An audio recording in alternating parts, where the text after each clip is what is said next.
when 11-year-old Zara Okafor wrote a letter to her racing hero. She never expected him to read it. Fighting cancer in a Birmingham hospital, with a mother working 3 jobs just to pay for medicine, Zara's dream of seeing Lewis Hamilton race at Silverstone seemed impossible. But sometimes, the most impossible dreams find a way to come true.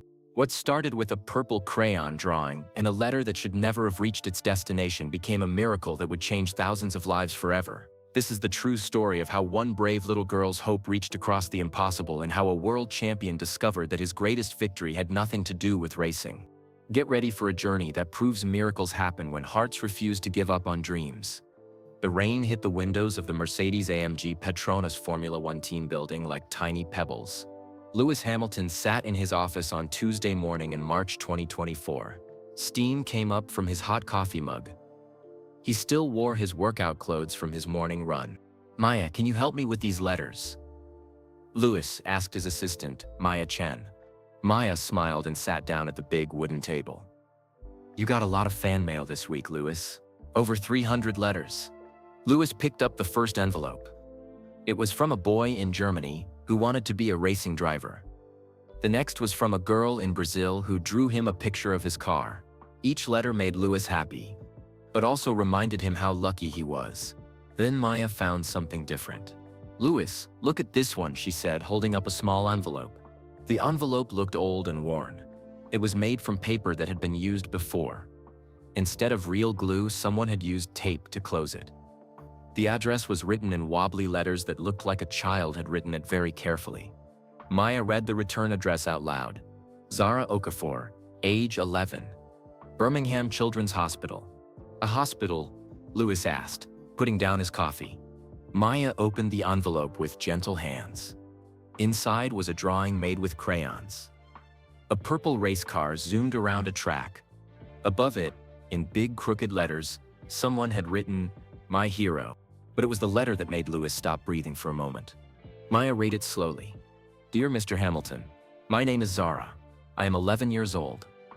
I have been sick for 2 years now. The doctors say I have something called leukemia. That means my blood is sick, but I am trying to get better. My mom works 3 jobs to pay for my medicine. She cleans offices at night, works at a shop during the day, and helps other people clean their houses on weekends. She gets very tired, but she never stops trying to help me. I watch all your races on the old TV, in the hospital room. The TV is small and sometimes the picture goes fuzzy, but I don't care. When you drive fast, I feel like I'm flying too. You make me feel brave when I have to get shots or take medicine that tastes yucky. I dream about seeing you race in real life at Silverstone.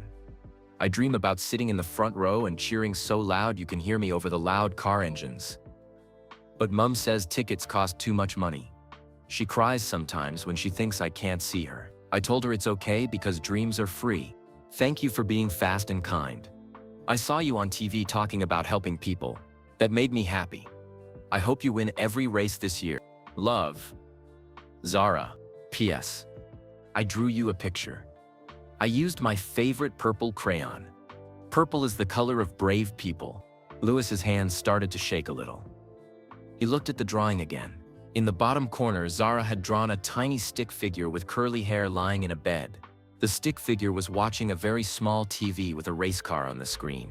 "Maya," Lewis said in a quiet voice, "cancel all my meetings today." "Are you okay, Lewis?" Maya asked, looking worried. Lewis stood up and walked to the big window. He looked out at the rain and thought about when he was young. His dad had worked so hard to help Lewis race go-karts.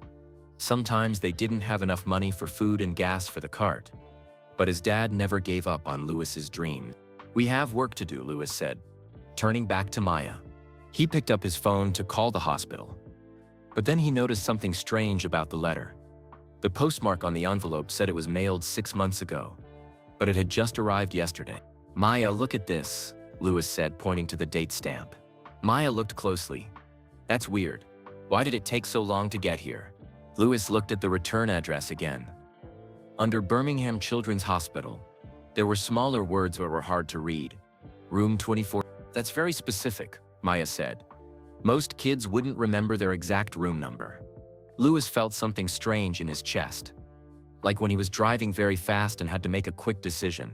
Something important was happening, but he didn't understand what yet.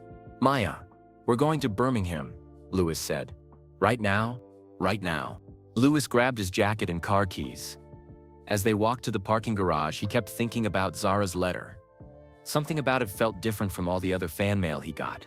"Louis," Maya said as they got in his car, "what if we can't find her? What if the hospital won't let us see her?" Louis started the engine. "Then we'll figure out another way. That little girl needs to know that someone heard her." As they drove out of the parking garage into the rainy morning, Louis didn't know that this simple letter was about to change his life forever. He didn't know about the mystery that was waiting for him at Birmingham Children's Hospital. And he definitely didn't know about the grandmother he had never met, who was somehow watching over both him and Zara from a place where love never dies. The rain kept falling as Louis drove toward Birmingham, carrying a letter that should have been impossible, and a story that would prove that miracles really do happen when brave hearts believe in dreams. But first, he had to solve the mystery of room 247, Ward C, and find out how a letter from 6 months ago had found its way to him at exactly the right moment. The adventure was just beginning. At Birmingham Children's Hospital, Amara Okafor sat beside her daughter's bed. She was 32 years old, but today she felt much older. Dark circles under her eyes showed how tired she was from working 3 jobs and staying up with Zara at night. Zara was sleeping after her morning treatment. The medicine made her very sleepy, but it was helping her get better. Amara held her daughter's thin hand and whispered a quiet prayer. "Please make her strong," she said softly. "She's been fighting so hard for 2 years." The hospital room was small but cheerful. Zara's classmates had sent get well cards that covered one whole wall. They had drawn flowers, rainbows, and messages like, "Get well soon, Zara, and we miss you." Above Zara's bed hung a big poster of Lewis Hamilton's silver Mercedes racing car flying around the curves at Monaco. Dr. Sarah Williams walked into the room quietly. She had been Zara's doctor for 2 years. In that time, she had become like family to them. Dr. Williams was kind and patient, and she always explained things in ways that Zara could understand. "How is our brave girl today?" Dr. Williams asked in a whisper. "Tired but fighting," Amara said, not letting go of Zara's hand. "She keeps asking about Silverstone. She thinks if she goes to watch Lewis Hamilton race, he'll drive extra fast because she's there cheering for him." Dr. Williams sat down in the chair next to Amara. She had something important to talk about. She looked worried. "Amara, I need to tell you something. It's about that letter Zara wrote to Lewis Hamilton 6 months ago." Amara looked confused. Her forehead wrinkled up. "What letter?" "The one she asked me to help her mail." She was so excited about it. She spent 3 hours drawing a picture of his race car with that purple crayon. You know, the one she carries everywhere. Amara's face went very pale, like she had seen a ghost. "Dr. Williams, I don't know what you're talking about." "What do you mean?" Dr. Williams asked. Amara started to cry. Tears rolled down her cheeks as she looked at her sleeping daughter. "Zara gave me a letter to mail to Lewis Hamilton. But I never sent it." Dr. Williams was shocked. "You never sent it?" But she asked me if the letter had reached him. I told her it would take time for famous people to answer their mail. "I kept meaning to send it," Amara said, crying harder now. "But I was so scared. What if he didn't write back? What if the letter got lost? Zara has so little hope left. I couldn't risk her losing more." She opened her purse with shaking hands. Inside, carefully folded, was a crumpled envelope. She had carried it everywhere for 6 months. "I read it so many times," Amara whispered. She wrote about how brave he makes her feel. She wrote about her dreams of going to Silverstone. Every word was full of hope, and I was too scared to risk breaking her heart. Dr. Williams looked at the envelope. It was the same handwriting, the same purple crayon marks. "So this letter never left the hospital?" "Never," Amara said. "I carry it with me everywhere. I keep thinking that someday I'll be brave enough to send it." Just then, Dr. Williams's phone rang. It was the hospital's front desk. "Dr. Williams?" the receptionist said, sounding confused. "There's a man here asking about one of your patients, Zara Okafor. He says he's Lewis Hamilton, but that can't be right, can it?" Famous people don't just show up at hospitals. Dr. Williams and Amara looked at each other with wide eyes. Did he say why he's here? Dr. Williams asked. He says he got a letter from Zara and wants to help her. But like I said, it must be someone pretending to be him. Dr. Williams hung up the phone. She and Amara stared at each other in silence. How could Lewis Hamilton be here if Zara's letter was never sent? Amara whispered. I don't know, Dr. Williams said, looking very confused. This doesn't make any sense. They sat quietly for a moment, trying to understand what was happening. Outside, the rain kept falling against the window. Zara stirred in her bed and opened her eyes slowly. She saw her mother crying and Dr. Williams looking worried. Mummy, what's wrong? Zara asked in a sleepy voice. Nothing, sweetheart, Amara said quickly, wiping her tears. Go back to sleep. But Zara sat up in bed, suddenly wide awake. Mummy, I had the most wonderful dream just now. What did you dream about? Dr. Williams asked gently. I dreamed that Lewis Hamilton was coming to see me. He had my letter in his hand, and he was smiling. He said he was proud of how brave I've been. Amara and Dr. Williams looked at each other again. How could Zara dream about Lewis having her letter when the letter was still in her mother's purse? It was just a dream, baby, Amara said softly. No, Mummy, Zara said with a big smile. It felt real, like when Grandma Rose visits me in my dreams. Amara froze. Zara, what did you say? Grandma Rose. She comes to see me sometimes when I'm sleeping. She tells me stories and says everything will be okay. Sweetheart, Amara said carefully, you never met your grandmother. She died before you were born. I know, Mummy. But she loves me anyway. She has the same eyes as you and she smells like flowers. Dr. Williams felt chills run up her arms. In all her years as a doctor, she had never heard anything like this. Amara was crying again, but now they were different tears. Zara, what does Grandma Rose tell you? She says that good people always find each other. She says when someone needs help and someone else wants to help, love finds a way to bring them together. Just then, Dr. Williams's phone rang again. Dr. Williams, the man who says he's Lewis Hamilton, is still here. He's very polite, but he won't leave. He keeps saying he needs to see Zara Okafor because she wrote him a letter. Should I call security? Dr. Williams looked at the unmailed letter in Amara's hands, then at Zara's bright, hopeful face. No, she said slowly. Tell him we'll be right down. As they prepared to leave the room, Zara grabbed her favorite purple crayon from the bedside table. I might need this, she said with a mysterious smile. Grandma Rose says purple crayons are magic when you use them with love. Amara and Dr. Williams walked toward the elevator, their minds full of questions. How was Lewis Hamilton at their hospital? How did he know about Zara if their letter was never sent? And who was this Grandma Rose that Zara talked about? The elevator doors closed, and they rode down to find answers to questions that seemed impossible to answer. But sometimes the most impossible things are the most true. Back at Mercedes headquarters, Lewis was having trouble reaching the hospital. He had been on the phone for 20 minutes, and each person he talked to said the same thing. I'm sorry, sir, said the fourth receptionist he had spoken to. We cannot give out information about our patients to anyone who claims to be a celebrity. We get phone calls like this all the time. But I really am Lewis Hamilton, Lewis said, trying to stay calm. I have a letter from Zara Okafor, and I want to help her. That's what they all say, sir. Have a nice day. The phone went dead. Lewis put it down and rubbed his forehead. This isn't working, Maya, he said. Maya looked up from her laptop, where she had been searching for more information. Lewis, maybe we should just drive there. Sometimes seeing someone in person works better than phone calls. Good idea, Lewis said, grabbing his jacket again. But first, let me look at this letter one more time. He picked up Zara's letter and studied it carefully. Maya came over to look too. Something about this doesn't make sense, Maya said, pointing to the envelope. Look at the postmark again. Lewis squinted at the faded ink stamp. March 15th, 6 months ago. But it just arrived yesterday. And look at the return address more carefully, Maya said. Lewis held the envelope closer to the light.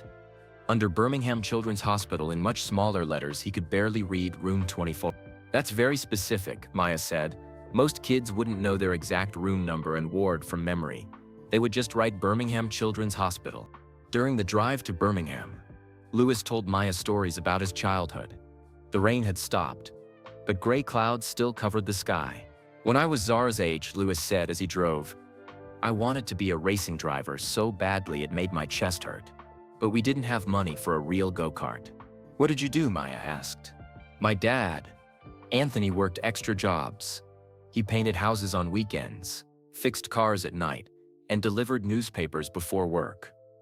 Sometimes we had to choose between buying food or buying fuel for the go-kart. Louis remembered those days clearly. His father would come home with paint on his clothes and oil under his fingernails, but he always smiled when he saw Louis. Dad never complained, Louis continued.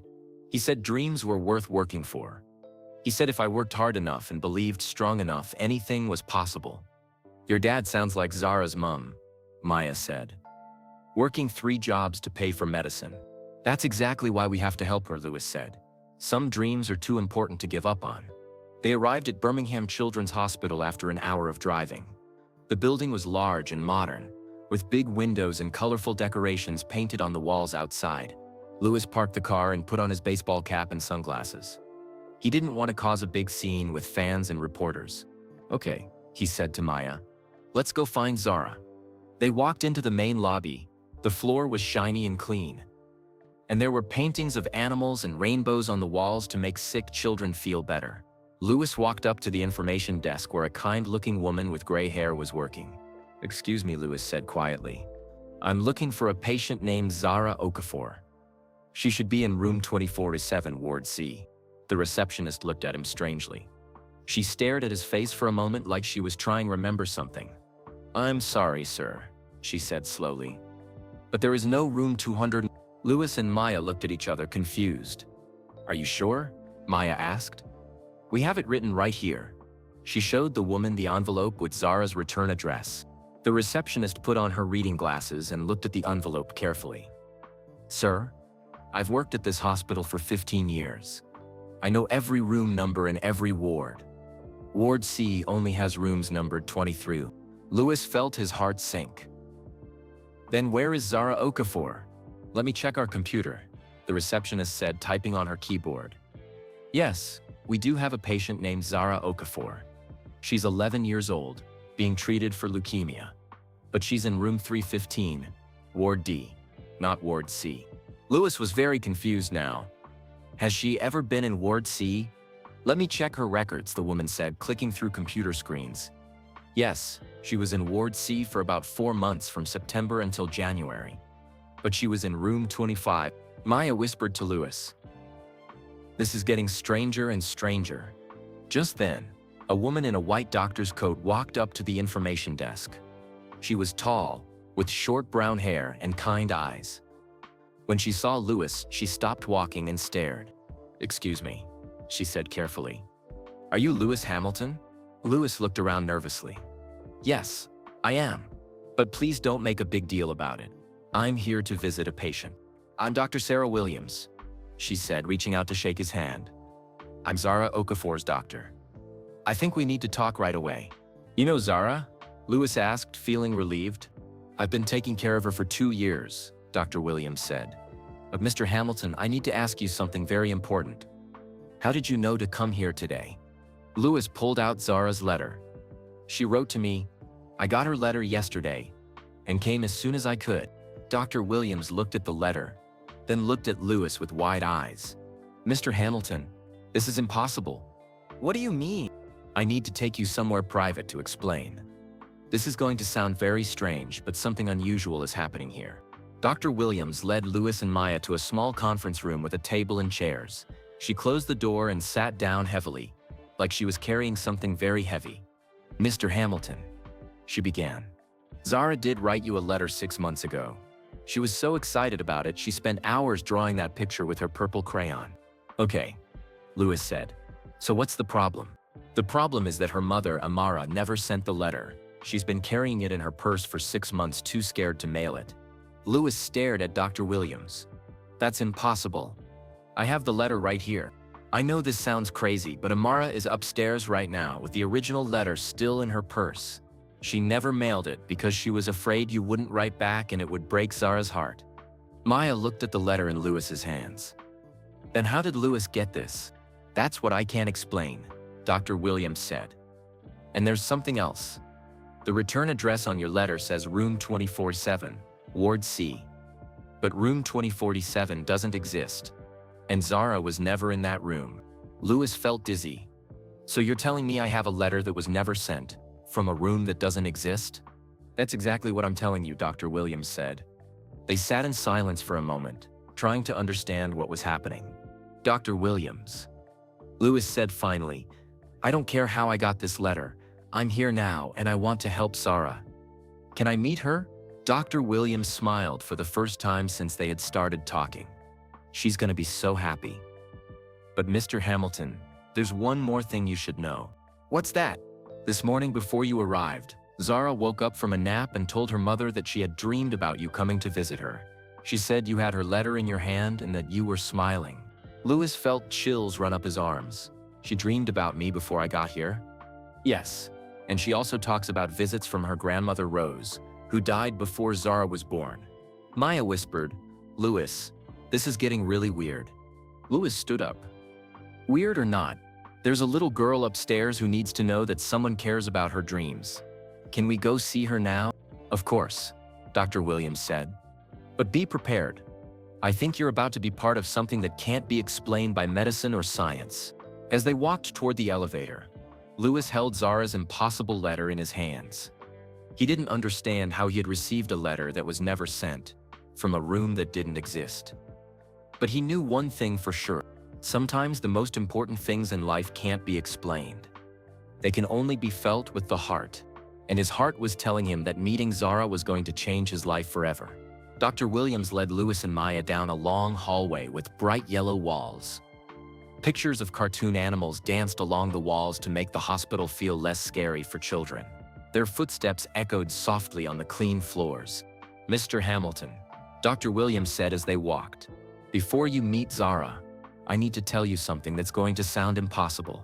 Lewis adjusted his baseball cap. After everything that's happened today, I think I'm ready for impossible. They stopped at the elevator, and Dr. Williams pressed the button for the third floor. As they waited, she took a deep breath. 6 months ago, Zara was very, very sick. She had a terrible fever that lasted for 3 days.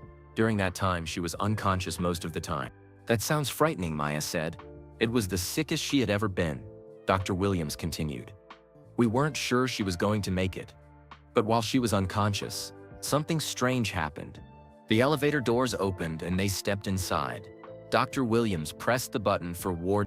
What kind of strange? Lewis asked. She kept talking in her sleep. For 3 days straight, she talked about you, about racing, about a letter she had written. She kept saying your name over and over again. Lewis felt goosebumps on his arms. What else did she say? She talked about a grandmother named Rose, who was helping her send the letter.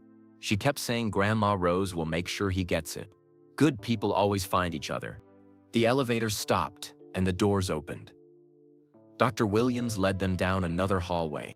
Dr. Williams, Maya said carefully, you mentioned that Zara's grandmother died before she was born. How could she know about her? That's exactly what I can't explain, Dr. Williams said. Emerin never talks about her mother. The loss was too painful. Zara has never seen pictures of her grandmother or heard stories about her. They stopped outside a room with the number 3 font on the door. Through the small window, Lewis could see a thin girl with a bald head sitting up in bed, talking quietly to a woman who must be her mother. There's something else, Dr. Williams said quietly. The return address on your letter says room 247, Ward C. That was Zara's room number 6 months ago, during her fever. Lewis looked confused. But you said room 247 doesn't exist. It doesn't exist now, Dr. Williams said. But 6 months ago, we had different room numbers in Ward C. We changed the numbering system in January, when we renovated. Room 2047 was Zara's room during her fever, but that room is now numbered. Maya pulled out a small notebook and started writing. So the letter has the old room number from 6 months ago. Exactly. But here's the strangest part. Amara still has the original letter that Zara wrote. She's carried it in her purse every day for 6 months, too scared to send it. Lewis stared through the window at Zara. She was laughing at something her mother had said. And despite being sick, her smile was bright and beautiful. So how do I have a copy of a letter that was never sent? Lewis asked. Mr. Hamilton, I've been a doctor for 20 years. I believe in science and facts, but I can't explain what happened to Zara during those 3 days. All I know is that when she woke up from her fever, she was different. Different how? Stronger. More hopeful.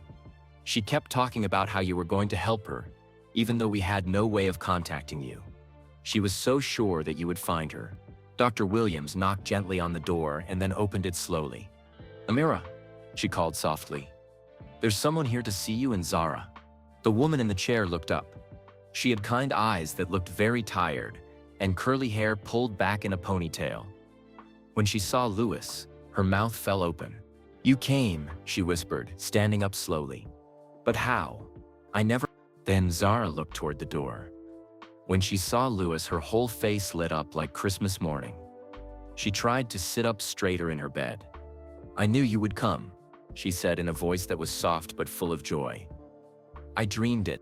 Lewis walked over to her bed, feeling like his heart might burst. Zara was much smaller than he had expected, but her eyes were bright and brave. Hi, Zara, Lewis said gently. I got your letter. Zara looked confused and glanced at her mother.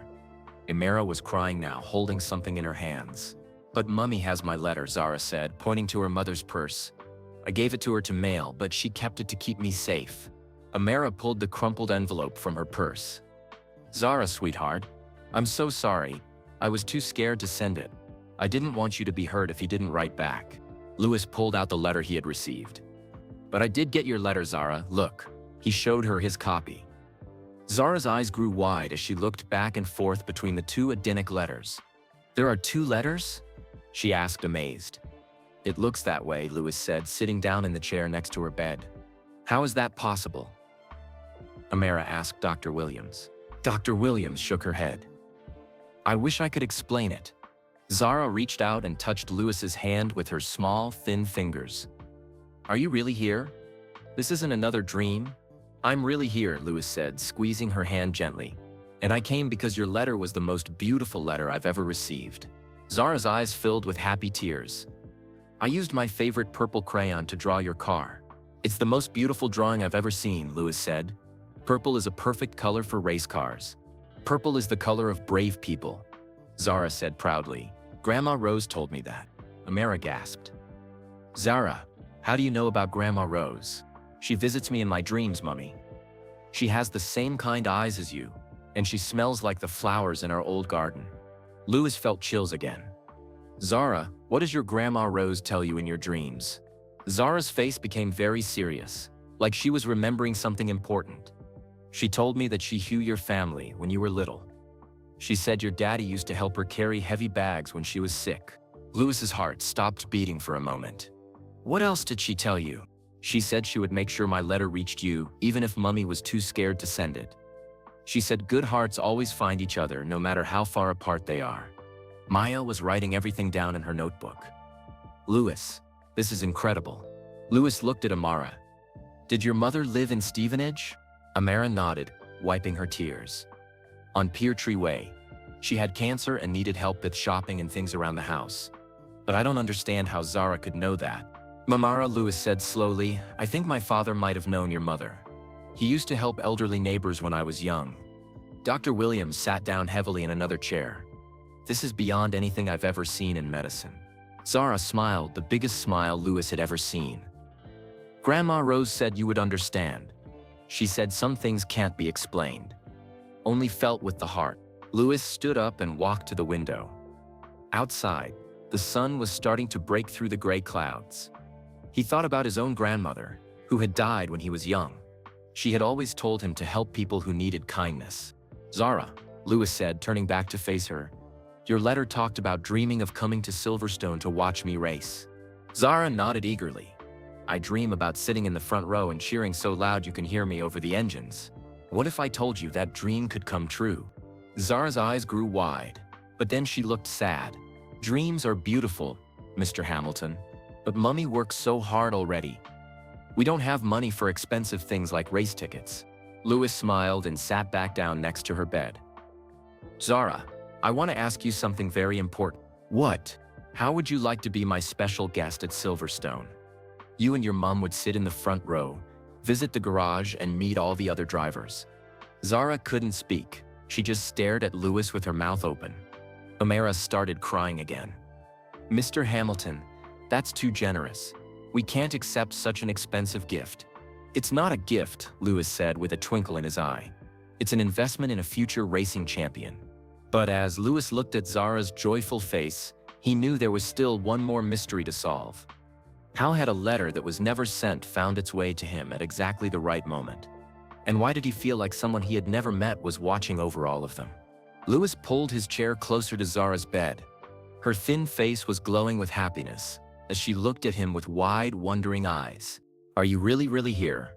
Zara asked, reaching out to touch his hand again. Sometimes I dream things that feel so real, but then I wake up and they're gone. I'm really here, Louis said gently, letting her hold his hand. And I'm not going anywhere until we figure out how to make your Silverstone dream come true. Zara looked puzzled and glanced at her mother. But Mummy has my letter right there in her purse. If she never sent it, how did you know to come see me? Amara wiped her eyes and pulled the crumpled envelope from her purse. Zara, sweetheart, I've been carrying your letter for 6 months. I was too scared to mail it because I didn't want you to be hurt if Mr. Hamilton couldn't write back. It's okay, Mummy, Zara said with a sweet smile.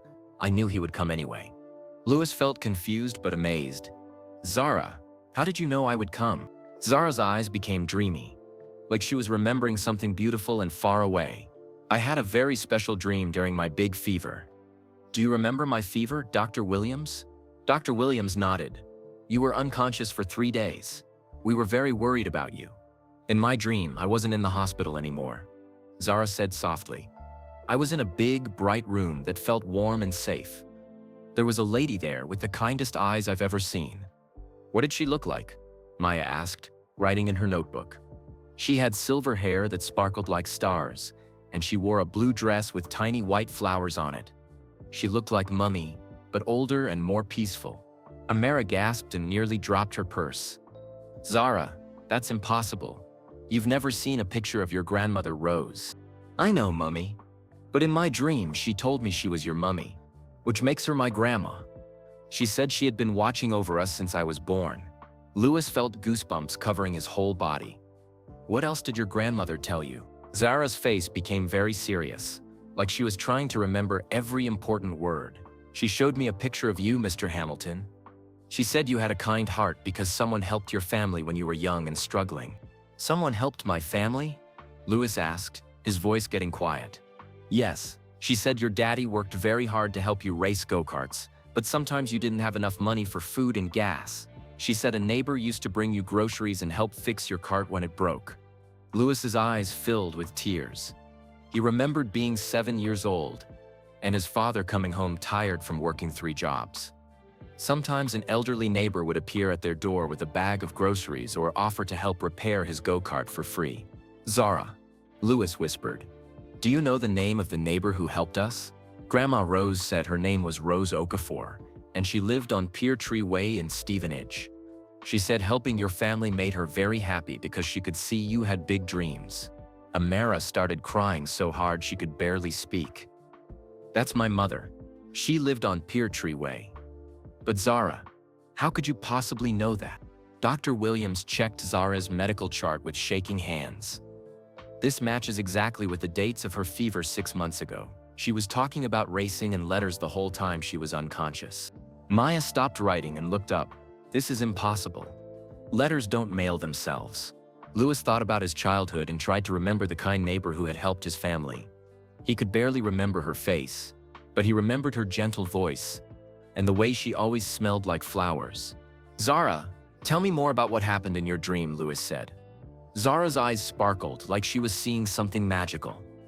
Grandma Rose took my hand and led me to a special place that looked like a post office, but it was made of clouds and golden light. What happened there? Dr. Williams asked gently. She showed me a huge book with everyone's name written in beautiful letters. She said when people on Earth need help, and when other people want to help them, she makes sure they find each other. Zara reached under her pillow and pulled out something that made everyone in the room gasp. It was a purple crayon, but not like any crayon they had ever seen. It looked old and well used, worn down to almost nothing. "Grandma Rose gave me this crayon in my dream," Zara said, holding it up proudly. "She said it was magic." Amara stared at the crayon with wide eyes. "Zara, that's impossible. You've had that crayon since you woke up from your fever, but it's not from our hospital supplies." Louis took the crayon gently. It felt warm in his hands, and there were tiny letters carved into the side that were almost too small to read. He squinted and could barely make out the words. "For dreams that come true, love, Grandma Rose." Maya leaned over to look. "Louis, there's something tied to the crayon with a thin string." Louis looked closer and saw a tiny tag made of what looked like golden paper. The tag had writing on it in the most beautiful handwriting he had ever seen. "Posted with love from Heaven's Post Office." Dr. Williams examined the crayon with amazement. "In all my years of medicine, I've never seen anything like this. This crayon isn't made from any materials I recognize." Louis handed the crayon back to Zara. "What else did your Grandma Rose tell you?" "She said she would take my letter from Mummy's purse while Mummy was sleeping. She said she would make sure it reached you, but it would take exactly the right amount of time." "The right amount of time for what?" Amara asked. "For you to be ready to help me, and for me to be strong enough to meet you," Zara said, smiling at Louis. "She said good things are always worth waiting for." Louis stood up and walked to the window again. The sun was now shining brightly, and he could see people walking in the hospital garden below. He thought about his own grandmother, who had died when he was 8 years old. She had always told him, "Help others dream, Louis, and dreams will help you back." "Zara," Louis said, turning around, "I want to tell you something important." "What is it?" "My grandmother used to tell me that the most important thing in life is to help other people reach their dreams. I think your Grandma Rose and my grandmother might have been working together to bring us together." Zara clapped her hands together with joy. "That makes perfect sense. Grandmas in heaven probably have tea parties and plan nice surprises for people on earth." Everyone in the room started laughing, even though what was happening seemed impossible. Zara's pure happiness made it feel perfectly natural. "So," Louis said, sitting back down next to her bed, "are you ready to start planning your trip to Silverstone?" "Really? We're really going?" Zara asked, bouncing a little in her bed. "Really," Louis said, "but first, you need to get stronger." "Can you do that for me?" Zara held up her magic purple crayon like it was a sword. "I'll get strong enough to cheer louder than all the race car engines." "That's exactly what I want to hear," Louis said. But as he looked at Zara's brave, shining face, Louis knew that this was just the beginning of something much bigger than a trip to a race. Something magical was happening, and he had the feeling that Grandma Rose wasn't finished with her surprises yet. The real adventure was just about to begin. Louis walked back to Zara's bedside with a look of determination in his eyes. He had made a decision that would change everything. "Zara, what if I told you that coming to Silverstone was just the beginning of something much bigger?" Zara tilted her head like a curious puppy. "What do you mean, Mr. Hamilton?" Louis sat down and took her small hand in both of his. "I want to invite you and your mom to be my special guests at Silverstone. Front row seats, paddock access, meeting all the drivers, and a tour of everything." Amara stood up quickly, her chair making a scraping sound on the floor. "Mr. Hamilton, that's far too generous. We could never accept such an expensive gift. Please, just call me Louis," he said with a warm smile. "And it's not a gift, Amara. It's an investment." "An investment in what?" Dr. Williams asked, looking curious. Louis looked directly at Zara. "An investment in a future racing driver." Zara's eyes grew so wide they looked like saucers. "You think I could be a racing driver? Even though I'm sick?" "Zara, you've been fighting leukemia for 2 years. That takes more courage than driving 200 miles per hour around a racetrack." Louis said seriously, "Anyone who can fight an illness like yours has the heart of a true champion." Maya stepped forward with her notebook. "Louis, what about the foundation idea you mentioned in the car?" Louis nodded and stood up. "I've been thinking about starting a foundation to help kids like Zara. Children who love racing but need support to chase their dreams." "A foundation?" Amara asked. "The Dreams Drive Forward Foundation," Louis announced. "We would help sick children attend racing events, provide scholarships for young drivers from families that don't have much money, and show kids that no dream is too big if you have enough heart. Zara was bouncing in her bed with excitement. Would I really be part of a foundation? You wouldn't just be part of it, Louis said, grinning. I want you to be my first official foundation member. My partner in making dreams come true for other kids. Dr. Williams smiled the biggest smile anyone had seen from her all day. Louis, that's a wonderful idea. There are so many children in this hospital who could use hope and inspiration. But first, Louis said, looking seriously at Zara, you need to focus on getting stronger. The doctors say you're responding well to treatment. Can you keep fighting and getting better for me? Zara held up her magic purple crayon. Like it was a trophy. I'll fight harder than any racing driver fights to win a championship. That's my girl, Louis said proudly. Dr. Williams checked Zara's medical chart. Actually, Louis, Zara has been responding much better to treatment in the last few weeks. If she continues improving at this rate, she could be discharged from the hospital in time for Silverstone next month. Really? Zara asked, looking at Dr. Williams with hope shining in her eyes. Really, Dr. Williams said. Your blood tests are getting better every week. Your body is winning the fight against the leukemia.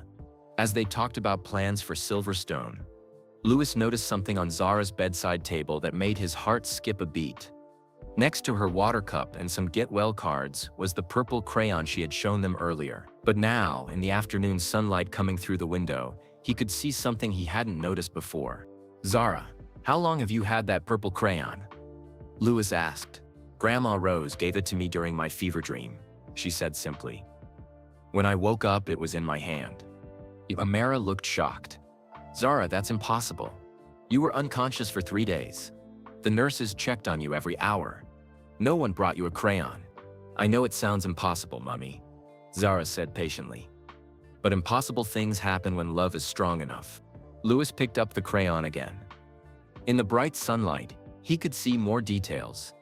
The purple color was unlike any crayon he had ever seen. It seemed to shimmer and change shades as he moved it. The carved letters were clearer now. For dreams that come true, love, Grandma Rose. Maya gasped and pointed to something else. Louis, look at the tiny tag again.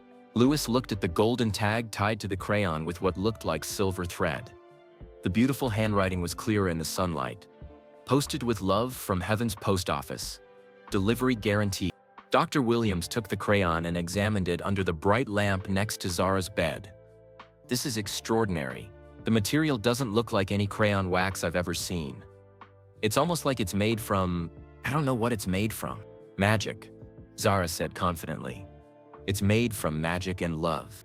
Louis thought about his own grandmother's words from when he was young. Help others dream, Louis, and dreams will help you back. He had never understood what she meant until now. Zara, Louis said, sitting back down. I want to ask you something important. In your dreams with Grandma Rose, does she tell you about other children who need help? Zara's face became thoughtful. Sometimes, she shows me pictures of kids in hospitals all around the world. Kids who love racing but are too sick or too poor to go to races. What does she tell you about them? She says that dreams are like seeds. If you plant them in good soil and take care of them, they grow into beautiful things. But some kids need help planting their seeds. Maya was writing as fast as she could. This is incredible. Louis, it's like she's giving us a blueprint for the foundation. Louis made a decision right then that would change many lives. Zara, I want you to help me plan this foundation. You understand what kids like you need better than anyone else. Really, I can help plan it? You'll be my chief consultant on making dreams come true, Louis said officially. Over the next hour, they talked about all the ways the foundation could help children. Zara had ideas that amazed everyone. She suggested sending dream boxes to sick kids with art supplies, toy race cars, and letters from real drivers. She wanted to create a program where recovered kids could visit hospitals to encourage other sick children. We should have a special day every year where kids who can't afford tickets get to come to races for free, Zara said excitedly. Zara Okafor, you are brilliant, Louis said, laughing. Maya looked up from her notes. Louis, we'll need help organizing all of this. It's going to be a big job. I know exactly who to call, Louis said, pulling out his phone. My father, Anthony. He knows all about working hard to make dreams come true. As Louis started making phone calls to begin planning the foundation, he noticed something magical happening in Zara's room. The afternoon sunlight seemed brighter, and everyone was smiling and laughing. Even though they were in a hospital room with a sick little girl, it felt more like a celebration. Dr. Williams pulled Louis aside while Zara was telling her mother about all her ideas for the foundation. "Louis," she said quietly, "I need to tell you something. In 20 years of being a doctor, I've never seen anything like what's happening with Zara." "What do you mean?" "Her recovery has accelerated dramatically since you arrived. Her blood work from this morning shows the best results we've seen in 2 years. It's like meeting you gave her body the extra strength it needed to fight." Louis looked over at Zara, who was drawing pictures of race cars for other sick children with her magic crayon. "Dr. Williams," he said softly, "I think Grandma Rose isn't finished with her surprises yet." "What makes you say that?" Louis pointed to the window. Outside, even though it had been cloudy and rainy all morning, the sky was now perfectly blue with white fluffy clouds that looked almost like they were arranged in patterns. "Because," Louis said, "I have a feeling that someone very special is still watching over all of us, making sure this story has the happiest ending possible." As if she had heard him, Zara looked up from her drawing and smiled the most beautiful smile in the world. "Louis," she called out, "Grandma Rose just told me something in my heart." "What did she tell you?" "She said the best part of our adventure is still coming. She said Silverstone is going to be more magical than we can even imagine." Louis felt goosebumps again, but this time they were the good kind. The kind you get when you know something wonderful is about to happen. Over the next 2 weeks, Louis visited Zara every few days. Each time he came, she looked a little stronger, and her smile grew a little brighter.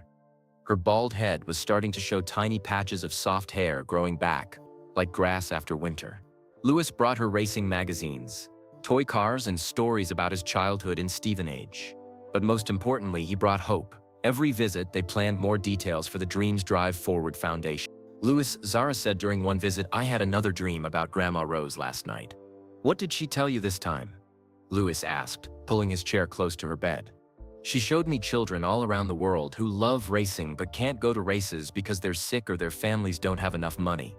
She said our foundation will help hundreds of kids, maybe thousands." Maya, who was taking notes as always, looked up. "Zara, did she say anything specific about how we should help them?" Zara's eyes lit up. "Yes. She said we should create something called Courage Scholarships for kids who want to be racing drivers but need help. And we should have dream days where sick children get to meet real drivers and sit in race cars." During another visit, Louis brought a very special guest. His father, Anthony Hamilton, walked into Zara's room carrying a small wrapped box. "Zara," Louis said, "I want you to meet my dad, Anthony. He's the reason I became a racing driver." Anthony was a kind-looking man with gentle eyes. Just like Louis, he sat down next to Zara's bed and smiled warmly. "Hello, Zara. Louis has told me so much about you. You're even braver than he said." "Mr. Anthony," Zara said shyly, "Louis says you worked very hard to help him race when he was little." Anthony nodded. "I worked 3 jobs sometimes, but it was worth every minute to see Louis chase his dreams. Just like my mummy works 3 jobs for my medicine," Zara said. "Exactly like that," Anthony said. "And that's why I wanted to meet your mom." Anthony turned to Amara, who was sitting quietly in her usual chair. "Amara, I know what it's like to work multiple jobs to support a child's dreams. It's exhausting, but the love makes it possible." Amara's eyes filled with tears. "Some days I wonder if I'm doing enough for her." "You're doing everything," Anthony said kindly. "I can see it in how happy and hopeful Zara is. That doesn't come from medicine alone. That comes from a mother's love." Anthony handed Zara the wrapped box. "This is something special I made for you." Inside the box was a small wooden race car, painted purple with Zara written on the side in silver letters. It looked exactly like Louis's Mercedes, but smaller and perfect for a child's hand. "Did you make this yourself?" Zara asked, amazed. "I did," Anthony said proudly. "I learned woodworking when Louis was young because we couldn't afford to buy him new toys. I made all his first race cars by hand." Zara hugged the wooden car to her chest. "It's the most beautiful thing I've ever seen. When you get better and come to Silverstone," Anthony said, "you can bring it with you for good luck." That same day, Louis made an announcement that surprised everyone. He called a meeting with the media at the hospital. "Ladies and gentlemen, Lewis said to the group of reporters gathered in the hospital conference room. I want to tell you about a foundation that's going to change children's lives. He explained the Dreams Drive Forward Foundation and introduced Zara as his inspiration and partner. Zara sat beside him in a wheelchair, wearing a purple hospital gown and holding her wooden race car. This foundation exists because an 11-year-old girl named Zara Okafor taught me that courage isn't about driving fast cars, Lewis said. It's about never giving up on your dreams, even when life gets hard. The reporters asked many questions, and Zara answered them with wisdom that amazed everyone. Why do you want to help other sick children? One reporter asked. Because when you're sick and scared, dreams are like medicine for your heart, Zara said simply. Everyone deserves to have their heart feel better. Another reporter asked, what's your biggest dream, Zara? Zara thought for a moment, then smiled. My biggest dream used to be just to see Lewis race. But now my biggest dream is to help 1,000 other kids see their dreams come true too. Maya helped Lewis set up the foundation's website and social media accounts. Within hours of the news conference, donations started pouring in from around the world. Racing fans, parents, and children sent money and letters of support. Lewis, Maya said, showing him her laptop screen. Look at this. We've received over $10,000 in donations just today, and hundreds of letters from families asking for help. One letter particularly touched Lewis's heart. It was from a boy named Marcus in Australia who had the same illness as Zara. Dear Lewis and Zara, the letter read, I saw you on TV, and it made me cry happy tears. I love Formula One, but I've been too sick to go to races. My mom says maybe someday. Please don't forget about kids like me in Australia. Your friend Marcus. Lewis immediately called Maya. Book us flights to Australia. We're gonna visit Marcus next month. Lewis, that's a very expensive trip just to visit one child, Maya said. Maya, if we help one child at a time, eventually we help them all. Besides, I have a feeling Grandma Rose would approve. Back at the hospital, Dr. Williams had incredible news to share. Zara's latest test results are remarkable, she told Lewis, Amara, and Zara during his next visit. Her white blood cell count is the best it's been in 2 years. Her body is winning the fight against leukemia. Does that mean I can go to Silverstone? Zara asked, hopefully. If you continue improving like this, you'll not only go to Silverstone, you'll be one of the healthiest kids there, Dr. Williams said with a huge smile. That evening, as Lewis prepared to leave the hospital, Zara called him back to her bedside. Lewis, I want to tell you something important that Grandma Rose showed me in my dream last night. What did she show you? Zara's voice became very serious and wise. She showed me that you've been sad sometimes because racing stopped feeling like fun and started feeling like work. Lewis was shocked. Zara was right. Lately, racing had felt more like pressure and less like joy. She said that helping me and other kids like me will make racing fun again for you. She said when you're at Silverstone and you hear me cheering, you'll remember why you fell in love with racing in the first place. Lewis felt tears in his eyes. Zara, how do you know exactly what I needed to hear? Because, Zara said, holding up her magic purple crayon, Grandma Rose knows what everyone needs to hear. She's very smart about hearts. As Lewis drove home that night, he thought about everything that had happened since he received Zara's letter. His life had changed completely in just 2 weeks. He had found a new purpose beyond winning races. But most importantly, he had found proof that miracles really do happen when people believe in each other's dreams. The next morning, Lewis woke up to a phone call from Maya. Lewis, you're not going to believe this, she said excitedly. 3 major sponsors want to support the foundation. We've received enough donations to help 50 children attend races this year. And the BBC wants to do a documentary about you and Zara. Lewis smiled as he looked out his window at the beautiful morning sky. Somewhere up there, he was sure Grandma Rose was very proud of what they were accomplishing. Maya, he said, I think we're going to need a bigger foundation. Something tells me this is just the beginning. As if to confirm his words, his phone buzzed with a text message from Zara. Lewis, I dreamed that children from 12 different countries will be at Silverstone to cheer for you. Grandma Rose says it's going to be the most magical race day ever. Can't wait. Love. Zara. Lewis laughed out loud. If Grandma Rose's predictions had been right so far, Silverstone was going to be unforgettable. He couldn't wait to find out what other miracles were waiting for them. Silverstone Race Day, arrived with the most perfect weather anyone could remember. The sun shone bright in a clear blue sky, and a gentle breeze carried the excitement of 40,000 racing fans from around the world. Zara woke up at 5 a.m. in the hotel room she shared with her mother. She had been too excited to sleep much, but she felt stronger and more alive than she had in 2 years. Her hair had grown back into soft brown curls, and her cheeks had a healthy pink glow.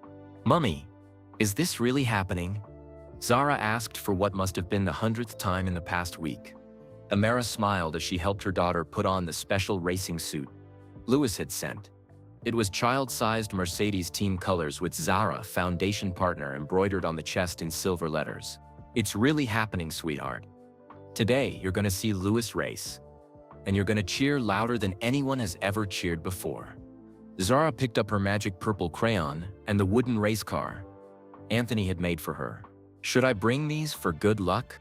"Absolutely," Amara said. "Grandma Rose would want you to have them with you." At exactly 7 a.m., Lewis arrived at their hotel in his personal car. When Zara saw him through the lobby window, she ran as fast as her legs could carry her and jumped into his arms. "Lewis, you're here. Today's the day," she said, hugging him tight. "Today's the day," Lewis agreed, spinning her around. "Are you ready to be the loudest cheerleader at Silverstone?" "I've been practicing," Zara said proudly. "Listen to this. Go, Lewis. Win the race. You're the best driver in the whole world." Everyone in the hotel lobby turned to look and started laughing and clapping. Zara took a little bow. During the drive to the track, Zara sat in the front seat asking a million questions about everything they pass. Lewis patiently answered each one, amazed by how much she had learned about racing in just a few weeks. "Lewis," Zara said as they got closer to Silverstone, "I can hear the cars practicing already. My heart is beating so fast with excitement." "Mine too," Lewis said, and he meant it. For the first time in months, he felt pure joy about racing instead of pressure. When they arrived at the track, Lewis gave Zara and Amara the full VIP treatment. Their first stop was the Mercedes garage, where Zara met Lewis's mechanics and engineers. "This is Zara," Lewis announced to his team. "She's my lucky charm and foundation partner. Everyone say hello to the bravest person at Silverstone today." Tommy, Lewis's chief mechanic, knelt down to Zara's level. "So you're the famous Zara we've all heard about. Lewis talks about you all the time." "Really?" Zara asked, beaming. "Really? He says you taught him what real courage looks like." Zara looked around the garage with wonder at all the tools, computers, and car parts. She asked Tommy intelligent questions about how the car worked that impressed everyone. "She's got a natural understanding of racing," Tommy told Lewis quietly. "Most adults don't grasp these technical concepts so quickly." "I told you she was special," Lewis said proudly. The most magical moment came when Lewis lifted Zara into the cockpit of his backup Formula One car. She sat in the driver's seat, her hands on the steering wheel, her eyes closed as she imagined racing around the track. "How does it feel?" Lewis asked. "Like flying," Zara whispered. "Like all my dreams coming true at once." The photographers took pictures, but Zara was too lost in the moment to notice. She was living her biggest dream. Next, Lewis introduced Zara to the other drivers.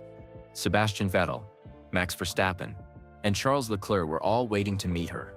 "Zara," Sebastian said warmly, "Lewis has told us so much about you. You're more famous than we are." "I'm not famous," Zara said shyly. "I'm just a regular girl who loves racing." "You're not regular at all," Max said kindly. "You're extraordinary, fighting cancer and starting a foundation to help other kids. That's superhero stuff." Charles knelt down and signed Zara's wooden race car.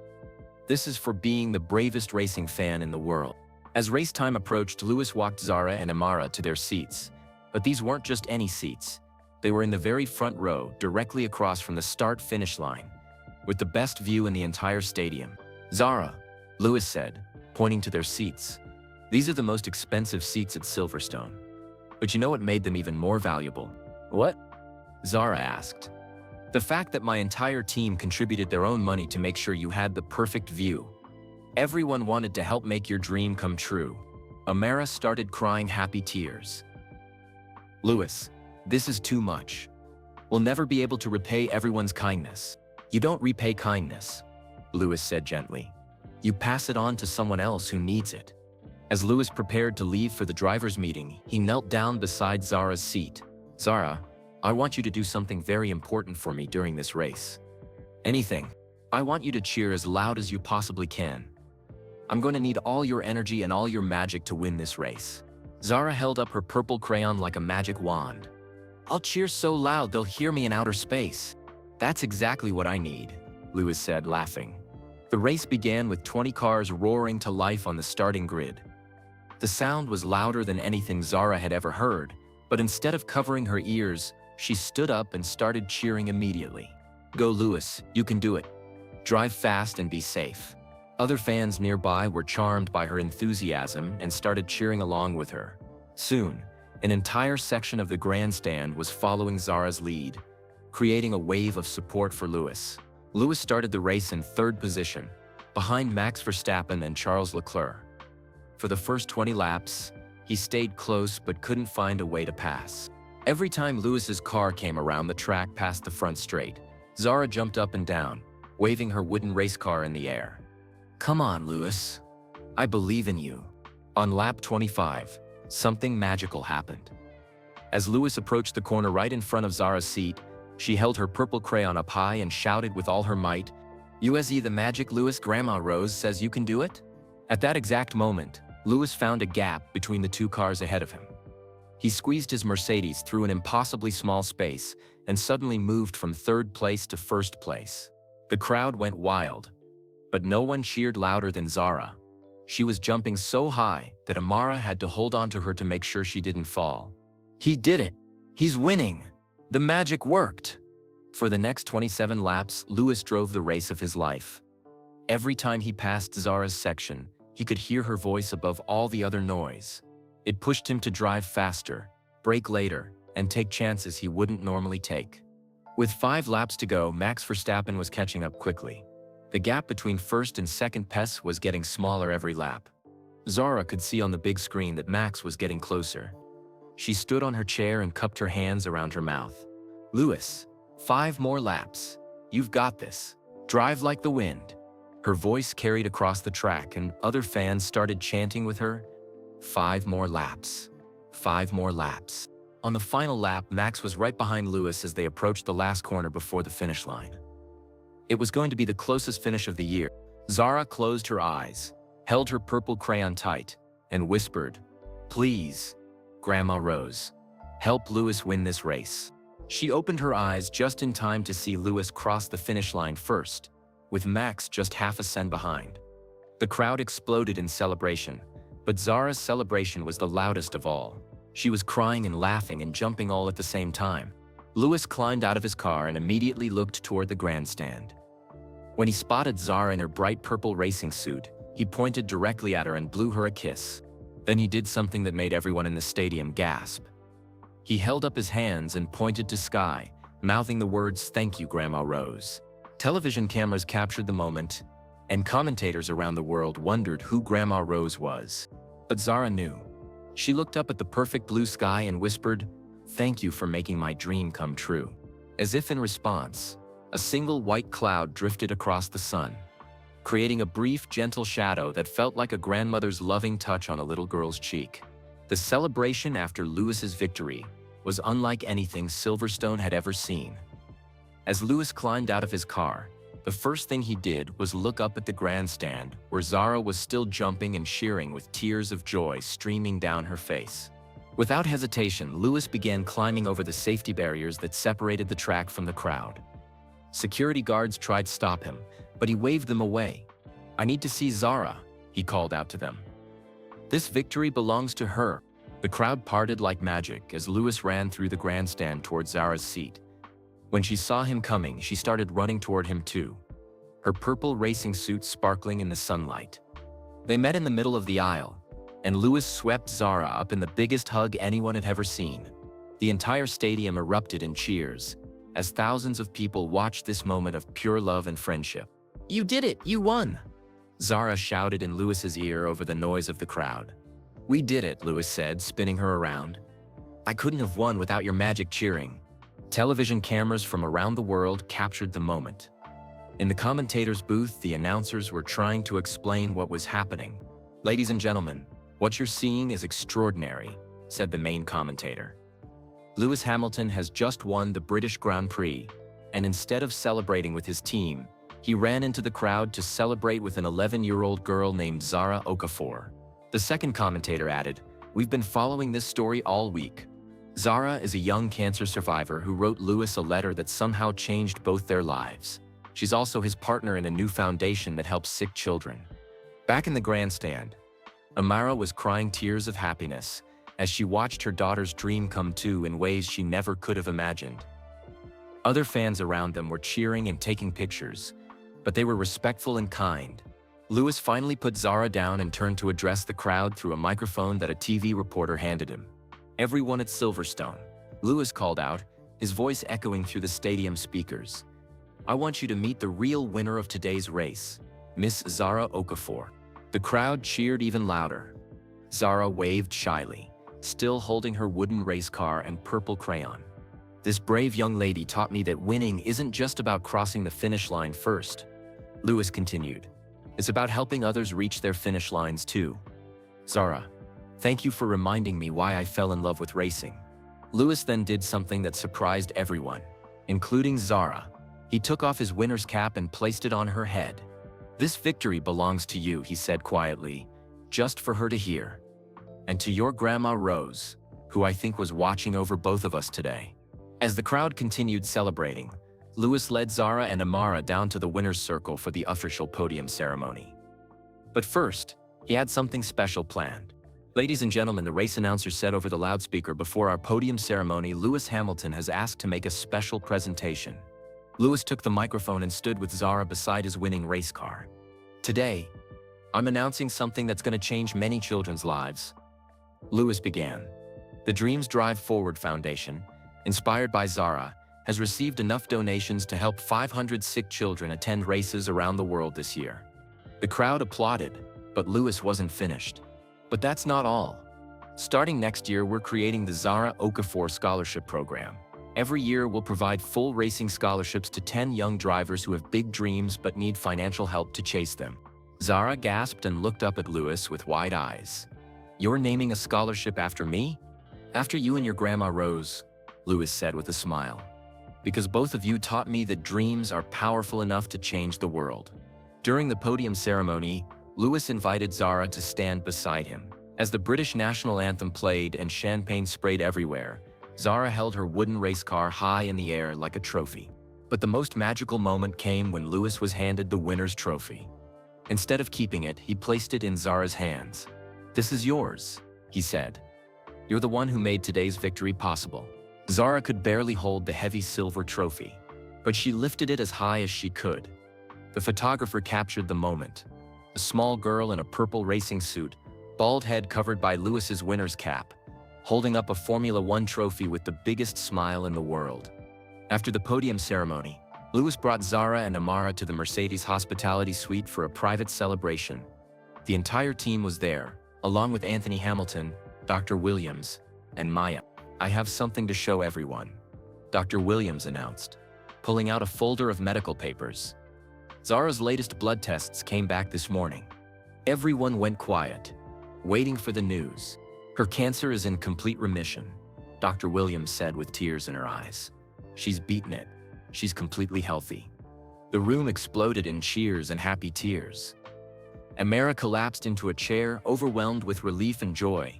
Zara danced around the room, still wearing Lewis's cap and holding her wooden race car.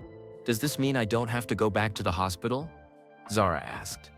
"You'll need regular checkups," Dr. Williams said, "but no more treatments. No more medicine that tastes yucky. You're free to be a normal, healthy kid." Lewis picked up Zara and spun her around again. "Do you know what this means?" "What?" "It means you can start training to be a racing driver if you want to." "Really? I can learn to drive race cars?" "When you're old enough. Absolutely. The foundation will make sure you have everything you need." As the celebration continued, Zara pulled Lewis aside to a quiet corner of the room. "Lewis, I need to tell you something important," she said seriously. "What is it?" "I had a dream about Grandma Rose last night, and she told me something special." Louis knelt down to her level. What did she tell you? She said her work here is almost finished. She said she brought us together because you needed to remember how to help people, and I needed to learn how to be strong. What else did she say? She said that from now on, every time someone reads our story or hears about the foundation, another sick child somewhere will get a little bit of hope. She said hope spreads like magic when people share it. Louis felt chills again, but good ones. Did she say anything else? Zara nodded and pulled her purple crayon out of her pocket. She said this crayon has done its job, but now it needs to help another child. She wants me to give it to the next kid who needs magic in their life. How will you know which child needs it? She said I'll know when I meet them, Zara said confidently. Hearts recognize other hearts that need help. Louis looked around the room at all the happy faces. Amara laughing with Anthony, Dr. Williams talking excitedly with Maya about expanding the foundation to other hospitals. His racing team celebrating their victory. Zara, Louis said, I think your Grandma Rose was right about everything. Of course she was, Zara said with a giggle. Grandmas are always right about the important stuff. As the sun began to set over Silverstone, Louis walked with Zara to the hotel parking lot where their car was waiting. The racetrack was getting quiet as fans headed home, but the magic of the day still hung in the air. Louis, Zara said as they walked, thank you for making my dream come true. Thank you for making my life better, Louis replied. You taught me that the best victories aren't about trophies. They're about helping other people win their battles. As they reached the car, Zara looked up at the evening sky where the first stars were beginning to appear. Good night, Grandma Rose, she whispered. Thank you for bringing Louis and me together. I promise to help other kids the way you helped us. A gentle breeze moved through the parking lot, rustling the leaves on nearby trees and carrying the sweet scent of flowers. Roses, specifically. Louis smiled as he helped Zara into the car. He had no doubt that somewhere in the stars above, a grandmother named Rose was very, very proud of what they had accomplished together. But as they drove away from Silverstone, Louis knew this wasn't the end of their story. It was just the beginning of something much bigger. A foundation that would help thousands of children. A friendship that would last forever.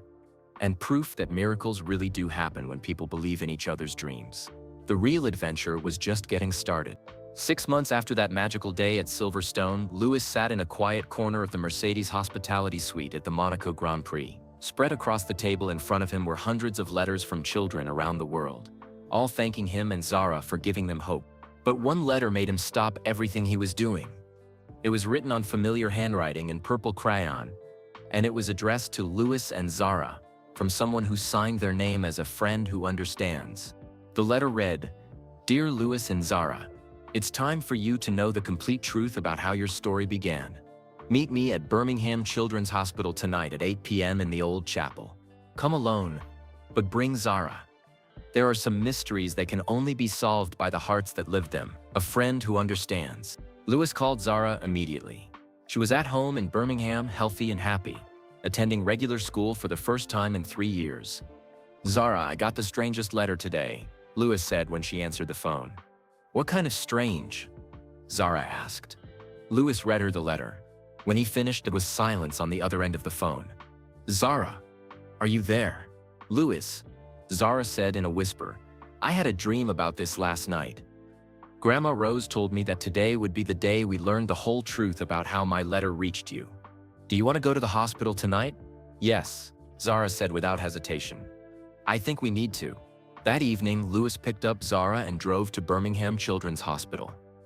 The building looked different at night, quieter, more mysterious, but somehow more peaceful too. They found the old chapel in the basement of the hospital. It was a small, beautiful room with stained glass windows and wooden benches. Candles flickered softly, creating dancing shadows on the walls. Sitting in the front pew was an elderly woman with silver hair and kind eyes. She wore a blue dress with tiny white flowers, the same dress Zara had described from her dreams. Grandma Rose? Zara whispered, her eyes wide with wonder. The woman turned around and smiled the most beautiful smile Louis had ever seen. Hello, my darling Zara, and hello, Louis. I've been waiting a long time to meet you both properly. Louis felt his legs go weak. But you're supposed to be dead? Rose said gently. I am, dear boy. But love is stronger than death, and some stories are too important to leave unfinished. Zara ran to Rose and hugged her tight. "You're real! You're real!" "I've always been real, sweetheart. Just not in the way most people understand real." Louis sat down in the pew across from them, his mind trying to process what was happening. "Mrs. Rose, I need to understand. How did Zara's letter reach me if Amara never sent it?" Rose smiled and patted the seat beside her for Louis to join them. "That's a story that begins 12 years ago, when you were a young boy struggling to afford go-kart racing. You really did help my family," Louis said, sitting down. "Your father Anthony was working 3 jobs. But it still wasn't enough sometimes. I was sick with cancer then, just like Zara. But I had enough money saved to help neighbors in need." Rose reached into her purse and pulled out a small photo.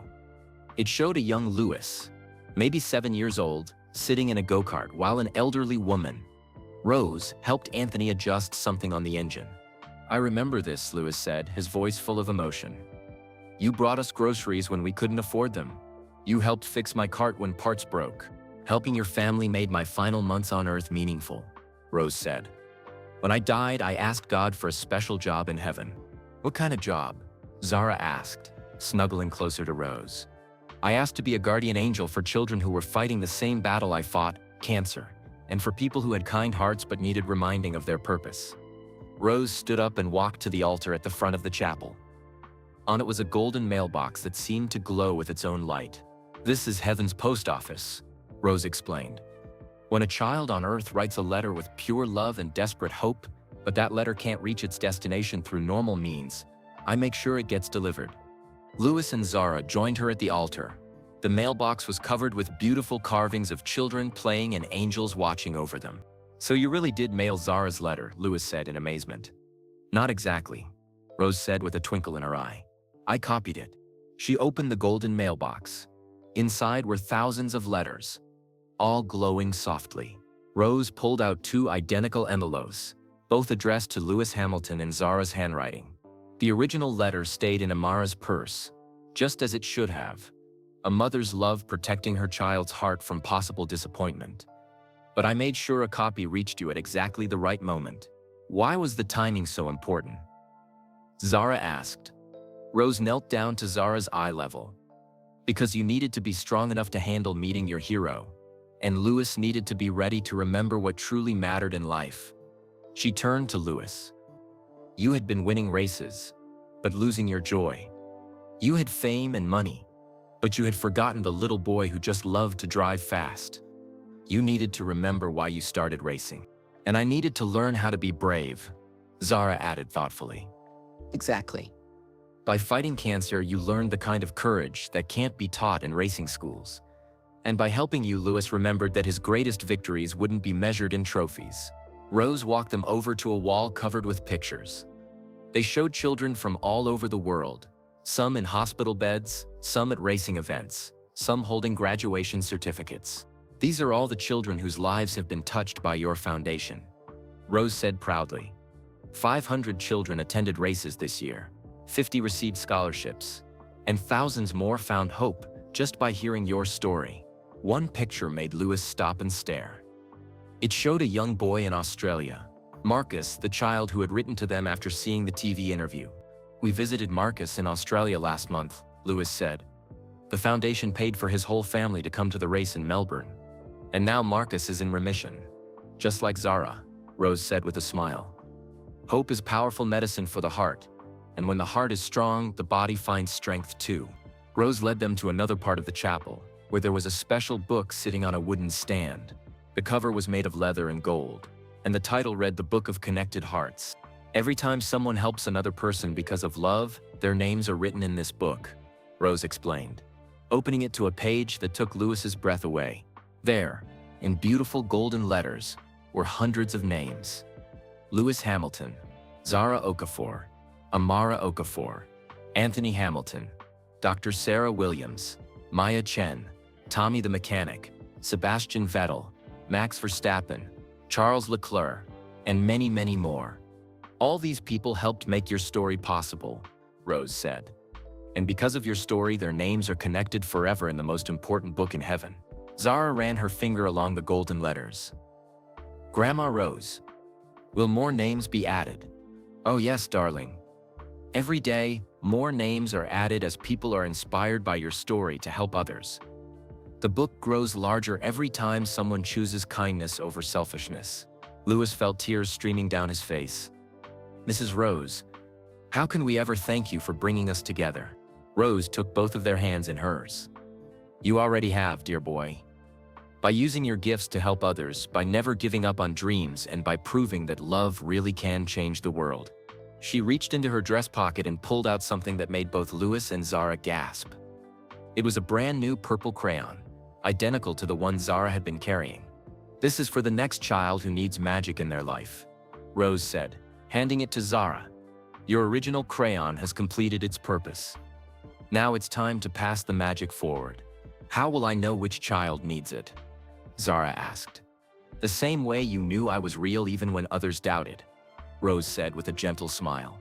You'll feel it in your heart. As the chapel bells chimed 9 o'clock, Rose began to fade slowly, like morning mist disappearing in sunlight.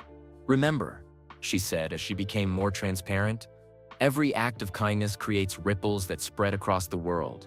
Your story is just one ripple, but it will create waves of hope for generations to come.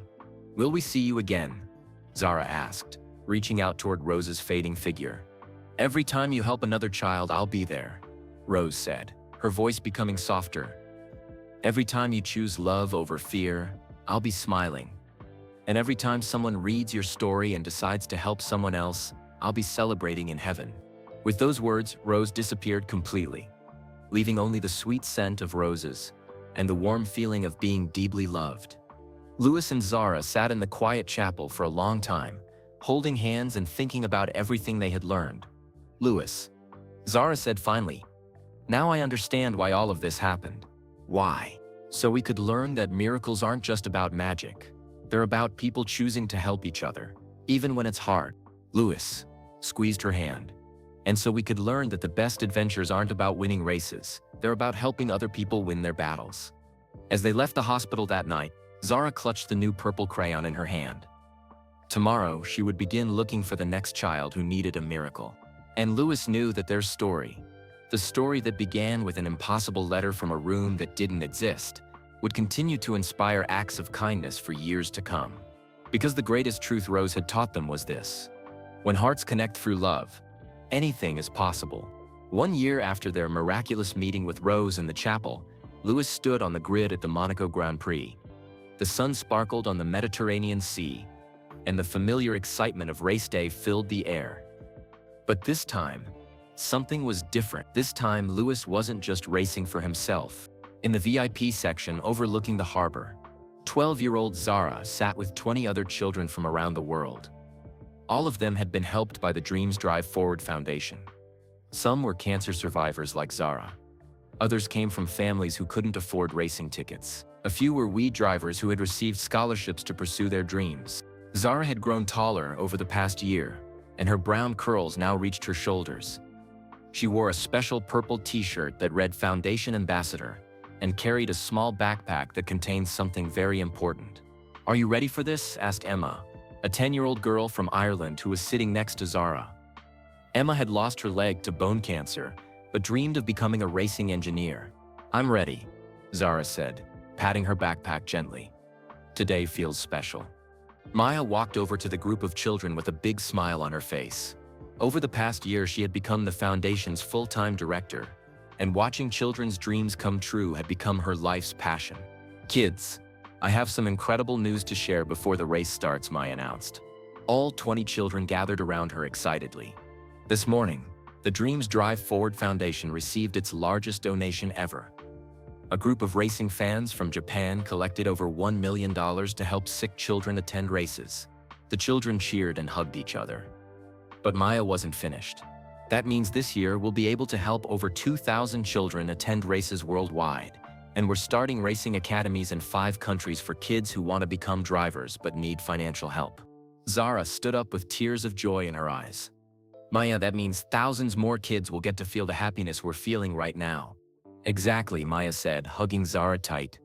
And it's all because you wrote a letter with a purple crayon that somehow found its way to Lewis. Down in the paddock, Lewis was going through his pre-race routine.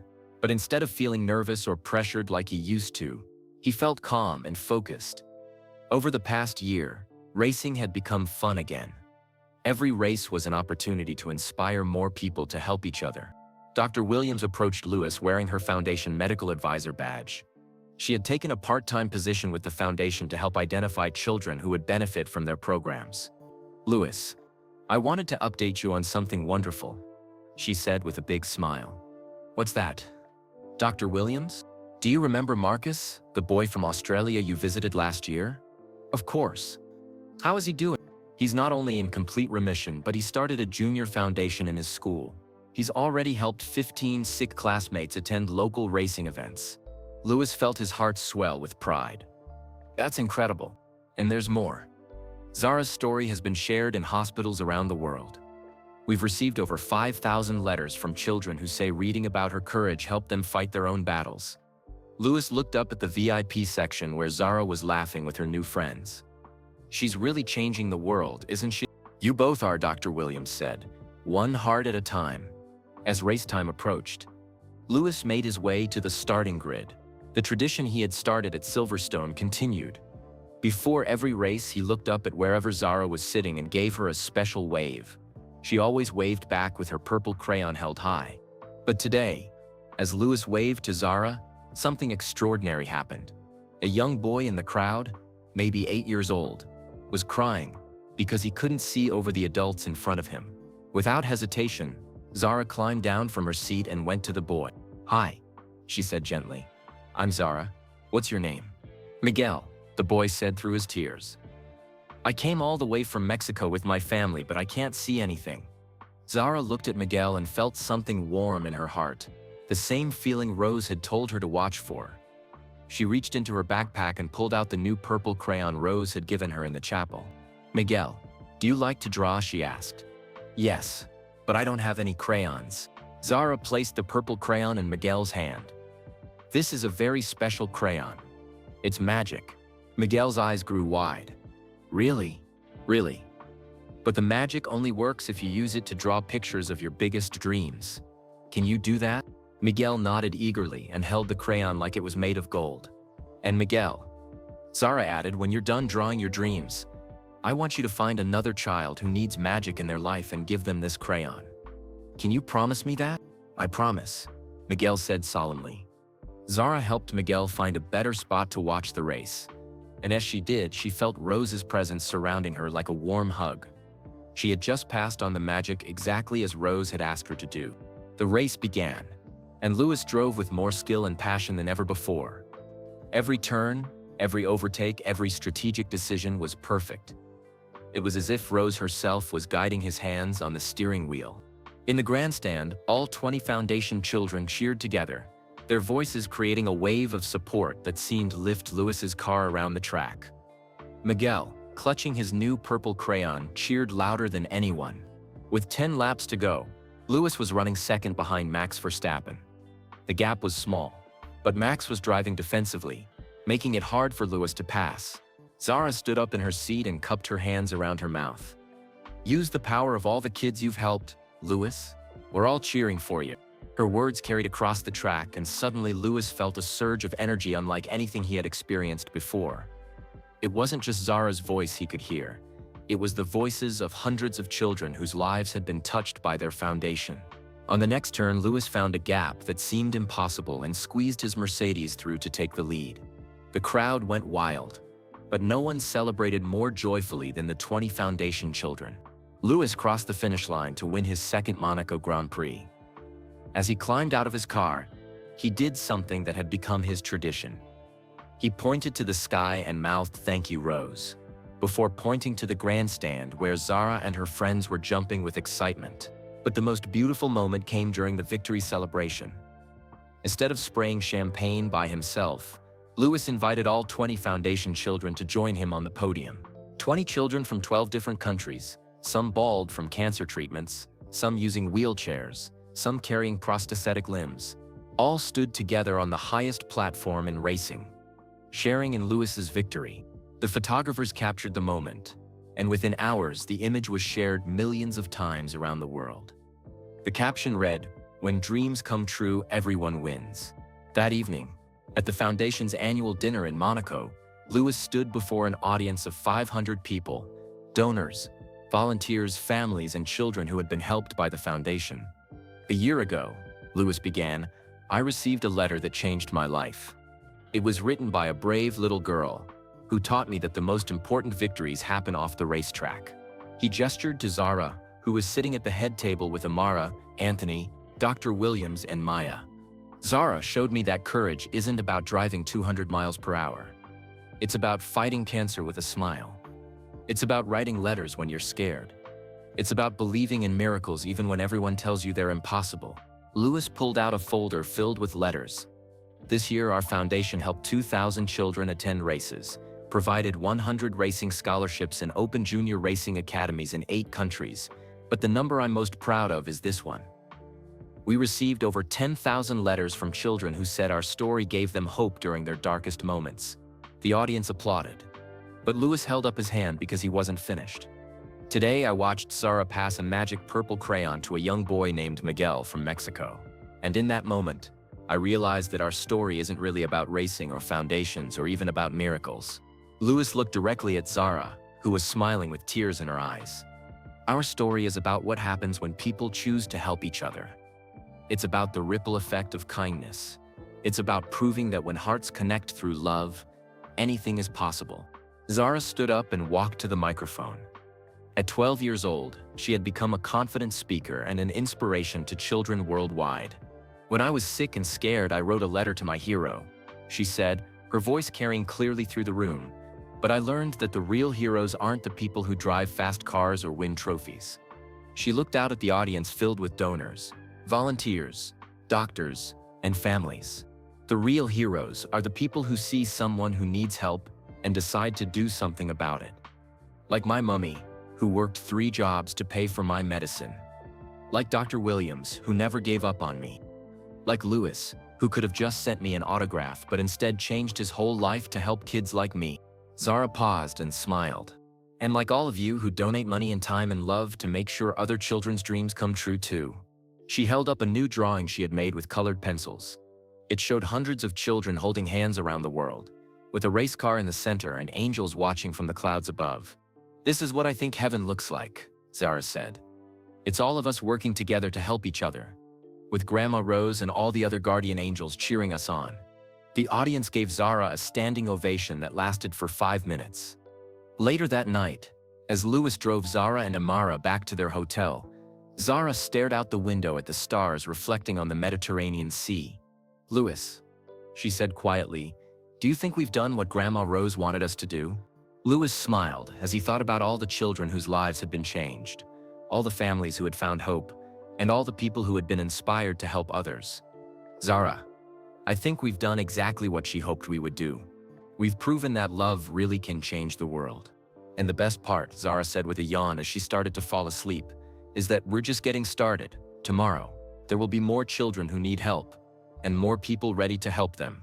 As they drove through the quiet streets of Monaco, Louis realized that Zara was absolutely right. Their story had shown that miracles happen every day, not through magic crayons or visits from angels, but through the simple decision to help someone else. And somewhere in the stars above, he was certain that Rose was smiling, knowing that her work on Earth would continue through every act of kindness inspired by their incredible journey. 5 years after that first impossible letter arrived at Mercedes headquarters, Lewis Hamilton stood in the pit lane at Silverstone once again. But this time, he wasn't wearing a racing suit. Instead, he wore a blue Dreams Drive Forward Foundation t-shirt and carried a clipboard filled with the names of 100 young drivers competing in the first-ever Zara Okafor Memorial Championship. On the track, 17-year-old Zara Okafor gripped the steering wheel of her Formula 3 car, her purple helmet gleaming in the afternoon sunlight. The shy, sick little girl who once could barely hold her head up in a hospital bed had grown into a confident young woman who drove with the same courage she had used to fight cancer. "Final checks complete," came Zara's voice through the radio. "Ready to race?" Louis smiled as he watched his former foundation partner, now a rising star in motorsport, prepare for what could be her championship-winning race. In the 5 years since their story began, Zara had not only recovered completely from cancer but had also become one of the most promising young drivers in Europe. In the grandstand, thousands of people cheered, but Lewis's eyes found the special section reserved for Foundation families. There sat Mara, now the Foundation's Family Services Director. Surrounded by children from 30 different countries, some were current cancer patients wearing colorful scarves to cover their bald heads. Others were survivors like Zara, healthy and strong. All of them were living proof that dreams really do come true. Maya approached Lewis with her tablet, showing him the latest Foundation statistics. Over 5 years they had helped 15,000 children attend races, provided 500 racing scholarships, and opened junior racing academies in 25 countries. "Lewis, look at this," Maya said, pointing to her screen. "We just received our 50,000th letter from a child who says our story gave them hope during their treatment." Lewis looked at the number and felt the same amazement he had felt that first day when Zara's impossible letter arrived. 50,000 children. And that's just the ones who wrote to us. Maya added, "Dr. Williams estimates that millions of children worldwide have heard your story and found strength in it." Dr. Williams had left her hospital position 3 years earlier to become the Foundation's chief medical officer. She now worked with children's hospitals around the world, helping identify kids who would benefit from the Foundation's programs. The Zara effect, Dr. Williams called it when they spoke at medical conferences. When children facing serious illness hear about another child who fought and won, their recovery rates improve dramatically. Hope really is powerful medicine. As the race was about to begin, Lewis noticed something that made his heart skip. In the front row of the Foundation section sat a young boy, maybe 8 years old, holding a purple crayon and drawing in a sketchbook. Next to him was an older girl who looked remarkably like Zara had at that age. Lewis walked over to them during the pre-race ceremony. "Hi there," he said, kneeling down to the boy's level. "I'm Lewis. What's your name?" "I'm Carlos," the boy said shyly. "This is my sister Elena. She's 14 and she has the same sickness Zara had." Elena smiled weakly, but with determination in her eyes. "Carlos drew pictures of race cars for me every day during my treatments, just like Zara did for herself." Lewis looked at Carlos's drawing. It showed a purple race car with Elena's dream written on the side in careful letters. "Carlos, where did you get that purple crayon?" Lewis asked gently. "A boy named Miguel gave it to me at a race in Mexico City last year," Carlos said proudly. "He said it was magic, and that I should use it to draw my sister's dreams coming true." Lewis felt chills run up his arms. The purple crayon that Rose had given to Zara, that Zara had passed to Miguel, had found its way to another child who needed hope. "And after you're done drawing Elena's dreams," Lewis said, "what will you do with the crayon?" Carlos looked serious, like he was remembering important instructions. "I'll find another kid who needs magic and give it to them. That's how magic works. You have to share it." The race began with 20 young drivers taking the green flag. Zara started in 3rd position, but Lewis could see the determination in the way she handled her car. She had inherited her mother's fighting spirit and had combined it with years of racing training funded by the Foundation. In the grandstand, the Foundation children cheered louder than anyone. They understood better than most people what it meant to fight for your dreams when the odds seemed impossible. On lap 15, Zara made her move. She passed the 2nd-place driver on the inside of Copse Corner, the same corner where Lewis had won his memorable Silverstone victory 5 years earlier. "Come on, Zara," Elena shouted, standing up despite her weakness from recent treatments. "Show them what fighters can do." With 10 laps to go, Zara took the lead. As she crossed the start-finish line in 1st place, she raised one hand briefly from the steering wheel and pointed toward the Foundation section, just like Lewis used to do for her. Carlos held up his purple crayon like a magic wand. "It's working. The magic is working." Zara crossed the finish line to win both the race and the championship. As she climbed out of her car, the first thing she did was look up at the sky and mouth the words, "Thank you, Grandma Rose," just as Lewis had taught her. The victory celebration was unlike anything Silverstone had ever seen. Instead of just spraying champagne with other drivers, Zara invited all 100 Foundation children onto the track for a group photo. 100 children from around the world, representing every continent, stood together around Zara's winning car. Some used wheelchairs, some carried oxygen tanks, Some wore prosthetic limbs, and some were completely healthy. But all of them shared the same bright smiles and the same unshakable belief that dreams come true for those brave enough to chase them. That evening, at the Foundation's 5th anniversary gala, Louis stood before an audience of 1,000. The event had grown from a small dinner in Monaco to an international celebration attended by world leaders, celebrities, and most importantly, hundreds of families whose lives had been changed by the Foundation. 5 years ago, Louis began. I received a letter that I thought was just fan mail. I had no idea that this letter would teach me the most important lesson of my life. He gestured to Zara, who sat at the head table wearing her championship trophy like a crown. Zara taught me that winning races is nice, but helping someone else win their battle is what makes life meaningful. Louis pulled out a special book, a leather-bound collection of letters, drawings, and photos from the 50,000 children who had been touched by their story. This book contains the real trophies of my career, he said. Letters from children who found courage in our story. Drawings made with magic crayons that have traveled the world. Photos of kids attending their first race or graduating from racing academies, or simply getting out of hospital beds because they refused to give up on their dreams. Zara joined Louis at the podium, now tall enough to reach the microphone without help. When I was 11 and scared and sick, she said, I wrote a letter to my hero because I needed to believe that someone cared about kids like me. She looked out at the audience filled with children, parents, doctors, and donors. But I learned that heroes aren't just people who drive fast or win championships. Heroes are people who see someone struggling and decide to help. Heroes are all of you. Zara held up a new drawing she had made. It showed a golden bridge stretching across the world, with children holding hands as they crossed from the side labeled fear to the side labeled hope. This is what our foundation really does, she explained. We build bridges of hope for children who are scared and alone. We show them that someone believes in their dreams, even when they're too sick or too tired to believe in themselves. The audience gave them a 10-minute standing ovation. Later that night, as Louis drove through the quiet countryside around Silverstone, he thought about the incredible journey that had brought them all together. In the passenger seat, Zara dozed peacefully, her championship trophy in her lap and a new purple crayon in her pocket, already planning to pass it on to the next child who needed magic. Louis, she said sleepily, do you think we've made Grandma Rose proud? Louis looked up through the sunroof at the stars twinkling in the clear night sky. Zara, I think Rose is so proud that all of heaven is celebrating. Good, Zara murmured as she drifted off to sleep. Because tomorrow, there will be more kids who need help, and we'll be ready for them. As they drove through the night, Louis realized that their story would never really end. Every child who received hope, every family that found support, every person inspired to help someone else would carry their story forward.